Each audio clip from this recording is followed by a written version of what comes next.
Hi everyone, ఇదైతే Saturday lunch preparation vlog. ఇక్కడైతే stock cooking చేస్తా ఉన్నాను. ఈరోజు అయితే సింపుల్గా ఆకుకూర పప్పు చేస్తా ఉన్నా.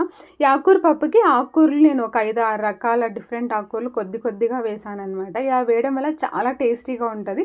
ఒకసారి ట్రై చేయండి మీరు కూడాను.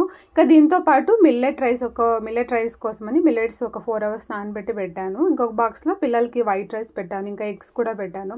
ఎగ్స్ అయితే 15 నిమిషాలకి స్టీమ్ అయిపోయిన తర్వాత దీన్ని కోల్డ్ వాటర్లో వేసేసి సెల్ అంతా తీసేసి ఇలా అన్ని హాఫ్ కట్ చేసుకున్నాను. ఇంకా ఈరోజు ఎగ్, వెల్లుల్లిపాయ కారం కూడా చేశాను అనమాట. దీనికైతే రోట్లోకి వెల్లుల్లిపాయలు, తర్వాత కారం పొడి, సాల్ట్ కొద్దిగా వేసి కచ్చపచ్చగా దంచేసుకొని ప్యాన్లో కొంచెం ఆయిల్ వేసేసి మనం కట్ చేసుకోండి ఎగ్స్, తర్వాత దంచుకోండి వెల్లుల్లిపాయ కారం ఉంది కదా, అది వేసేసి ఒక 5 minutes అట్లా ఫ్రై చేసుకుంటే రెడీ అయిపోతుంది పచ్చివాసన పోయే వరకు. ఇంకా పప్పు కూడా ఉడికేసింది కదా, దీన్ని మెదిపేసి పోపేసాను అనమాట. లంచ్ బిఫోర్ అయితే సాలడ్ తీసుకున్న 30 minutes బిఫోర్. ఇది